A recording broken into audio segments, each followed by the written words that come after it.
कई का सिर का साया उड़ गया कि माता पिता चले गए तो बहुत कठिन है।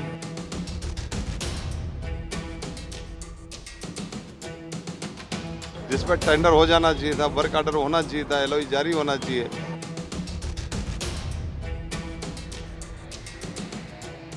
देश के सबसे स्वच्छ शहर यानी कि इंदौर में दूषित पानी पीने के चलते अब तक 15 लोगों की दर्दनाक मौत हो चुकी है।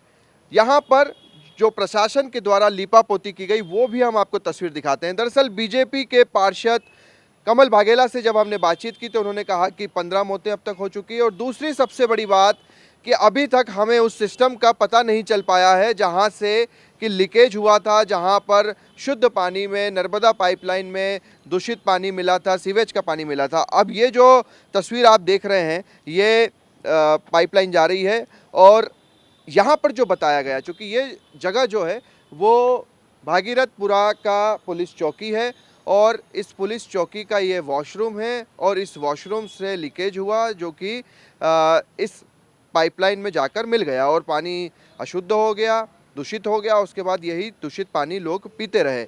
अब बीजेपी के पार्षद कह रहे हैं कि 8 दिन हो गए हैं, हम अभी तक इसी बात को पता नहीं लगा पाए हैं कि आखिरकार लीकेज कहाँ से हुआ है, कहाँ से इस पाइपलाइन में दूषित पानी मिला है। तो देखिए लीपापोती किस तरह से कर दी गई। जैसे ही ये मामला आया आनन फानन में प्रशासन यहाँ पर आता है, सीमेंट से जो है उसकी लिपाई पुताई हो जाती है और कह दिया जाता है कि यहीं से जो है वो लीकेज हो रहा था। हालांकि जो पानी की सैंपल रिपोर्ट आई है उसमें इस बात की पुष्टि हो चुकी है कि पानी जो है वो दूषित था, प्रदूषित था और उसके चलते ही लोगों की मौत भी हुई है। बहरहाल एक दूसरे पर आरोप प्रत्यारोप लगाए जा रहे हैं। पार्षद कह रहे हैं कि मैंने तो 6 महीने पहले ही इसकी लिखित शिकायत की थी। मेयर से बात कर रहे हैं तो मेयर कह रहे हैं कि मैंने 6 महीने पहले टेंडर जारी कर दिए थे मगर अधिकारियों ने उसकी स्वीकृति नहीं दी। कैलाश विजयवर्गीय कह रहे हैं कि मुख्यमंत्री जी ने जांच कमेटी गठित कर दी है, अब आगे की कार्रवाई वो करेगी। बीजेपी के पार्षद कमल बाघेला जी हमारे साथ हैं। सर अभी एक और मौत हुई है एक महिला की, कुल अभी तक कितनी मौतें हो गई है और इसको लेकर ऐसा असमंजस की स्थिति क्यों बनी हुई है? कोई कहता है 7, 8, 9। आप चूंकि यहाँ के पार्षद हैं, आप सबको जानते भी हैं, कितनी मौतें अभी तक? ये पिछले शुक्रवार से क्राइसिस हुआ है और शुरू दिन पब्लिक फीडबैक के आधार पर, हमारे अनुभव के आधार पर हमने शिकायत की थी कि इसमें पानी में किसी प्रकार का स्मेल है, बहुत दुर्गंध आई थी और उसके पीने के बाद जो आपदा आई है और इस समय लगभग 15 लोगों की यहाँ पर डेथ हो चुकी है। 15 लोगों की मौत हो, 15 लोगों की डेथ हो चुकी है और कहीं ना कहीं बहुत दुख का विषय है। कई घर के चिराग उजड़ गए, कई का सिर का साया उड़ गया कि माता पिता चले गए तो बहुत कठिन है, दुख की घड़ी है इससे। सर इसमें बच्चे कितने हैं, महिलाएं कितनी हैं, इसका कुछ पता चल पाया आपको? बच्चे एक है और महिला पुरुष डिवाइड नहीं कर पाए, लेकिन ध्यान भी नहीं गया उस विषय पे। डेथ पे गया चूँकि बाकी लोगों को हमको बचाना उस पर ज़्यादा लगे रहे, पर 15 डेथें हुई है इसको। इसमें कल तक 8 मौतें बता रहे थे। कैलाश विजयवर्गीय से भी हमने बातचीत की थी। अचानक से 15 का आंकड़ा होना, क्या एक ही दिन में 7-8 मौतें हुई है या फिर पहले हो गई थी? एक्चुअल में जब आपदा हुई है, क्राइसिस खड़ा हुआ, उस समय व्यक्ति ने ये नहीं सोचा कि मैं सरकारी नियमों का फॉलो करूं। मेरा परिजन अगर बीमार है तो मैं पहले डिस्पेंसरी जाऊंगा, फिर मेरा नाम लिखेंगे और फिर कोई अस्पताल में जाऊंगा, फिर मुझे वो रिकॉर्ड पे लेंगे और फिर मत घोषित करेंगे। उस समय तो जो व्यक्ति को जहां लगा कि मुझे अगर मोहल्ले के क्लिनिक जाके मेरे जीवन बच सकता है तो मैंने अपने परिजन को ले गया वहाँ पे।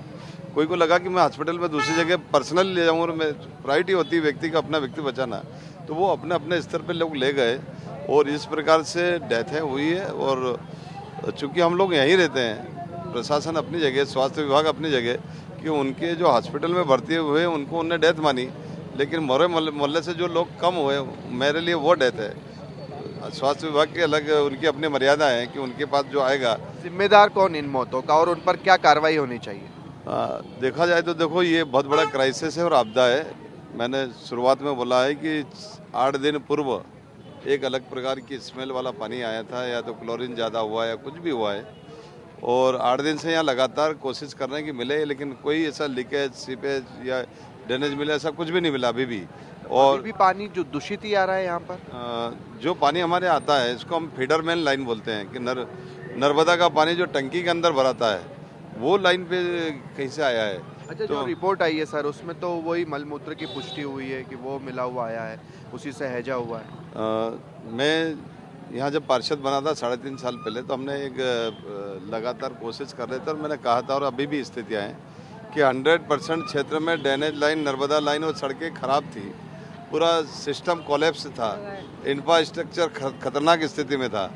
और ये मैंने लिखित में वहाँ निगम में दिया हुआ है, और लगातार कैबिनेट मंत्री कैलाश विजयवर्गीय जी और महापौर पुष्यमित्र जी भार्गव के सहयोग से हम 60% क्षेत्रों में लाइनें बदलने में प्रयास किया, और वो लाइनें डाल दी। 40% क्षेत्रों में और डालना थी, जिसके प्रस्ताव लगे हुए हैं, जिस पर टेंडर हो जाना चाहिए था, वर्क ऑर्डर होना चाहिए था, एलओई जारी होना चाहिए। लेकिन अभी बीच में जीएसटी घटने के बाद में एसओआर का एक नया समस्या आई थी, और उसके कारण से पिछले 4-6 महीने से किसी प्रकार के टेंडर नहीं हो रहे हैं, एलओई नहीं हो रहे हैं, वर्क ये जिम्मेदारी किसकी है सर, और कौन दोषी है, और इस पर क्या कार्रवाई होनी चाहिए?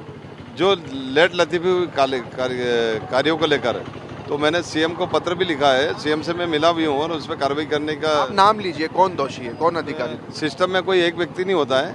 क्या होता है कि पब्लिक फीडबैक के आधार पे हम लेटर देते हैं, उसका प्रस्ताव बनता है, इंजीनियर उस पर वर्क करता है, अनेक टेबलों पे से गुजरती है फाइल, एलओई होता है, टेंडर होता है, निविदा होती है, तो इस प्रकार के कई चीज़ें होती है। जहाँ रुका है वहाँ पे कार्रवाई होना चाहिए। मैंने सीएम साहब से आग्रह निवेदन किया है, और उस पर कार्रवाई होगी। लग रहा है कांग्रेस इस्तीफों की बात कर रही है कि यहाँ पर पार्षद को इस्तीफा देना चाहिए, मंत्री को इस्तीफा देना चाहिए, देंगे आप इस्तीफा? मैं, अगर जनता का हित हो तो एक क्षण भी नहीं रुकूंगा और इस्तीफा दे सकता हूँ, पर यहाँ जितना हुआ है 8 दिन के बाद भी इस क्षेत्र की उसमें गलती नहीं है ना। नैतिकता के नादर जनता का हमारे बीच से चलेगा, उनको बहुत दुख है। हमको कांग्रेस क्या बात करती है, कांग्रेस ने क्या किया है, यहाँ क्या हंगामा कर रही है? कांग्रेस ने आने के बाद में हमारे कार्यकर्ता, हमारे क्षेत्र की जनता, हमारे स्थानीय कांग्रेस के लोग भी रात दिन जग के मदद कर रहे हैं। कुछ कुर्तेधारी लोग आते हैं, क्लब लब लगा के बड़ी बड़ी गाड़ियों में आ रहे हैं, यहाँ आके हंगामा करके चले जाते हैं। हमारे स्थानीय कांग्रेस के लोगों का बोल रहा हूँ, वो हमारे साथ खड़े हैं, रात दिन कंधे से कंधा मिला के इस क्राइसिस का सामना कर रहे हैं। कांग्रेस किस मुंह से बात करती है? विपक्ष सर, और कितने लोग क्रिटिकल है, आईसीयू में भर्ती है, और उनकी क्या स्थिति है? मुझे लगता है जो हमें जानकारी है वो 4 लोगों की है कि आईसीयू में भर्ती है, उनकी स्थितियाँ ठीक है। एक पेशेंट थोड़ा क्रिटिकल है, उसके लिए कल कैबिनेट मंत्री कैलाश विजयवर्गीय जी ने वो हॉस्पिटल में बात करी है, और उनकी सब प्रकार की मदद कर रहे हैं। और अभी पिछले 2 दिन से, कल और आज में, जो भी पेशेंट आ रहा है वो माइल्ड है, बहुत ज़्यादा उसमें प्रॉब्लम भी नहीं है। और ये आज जो दुर्घटना हुई, फिर से गीता भाई। एक आखिरी सवाल सर, जो आपने कहा कि सिस्टम तो वो पता ही नहीं चल पाया कि कहाँ से लीकेज हो रहा था, उसको लेकर क्या कहेंगे, और कब तक क्लियर होगा? ये कहीं पर भी खुदाई चल रही है, उसको दिखाया जा रहा है? मेरे कोशिश के अंदर होता है, सामर्थ्य के अंदर होता है, तो मैं तो क्षण भर में ठीक कर देता उसको। मैं लगातार दबाव बनाए हुए हूँ कि जो अभी भी नहीं मिला है, रहस्य है। मैंने यहाँ तक कहा है कमिश्नर महोदय से, मंत्री जी से, बाकी से, कि कोई षड्यंत्र भी हो सकता है, या जहाँ से लाइन पानी आते हैं हमारे इसमें, वहाँ भी कहीं हो सकता है।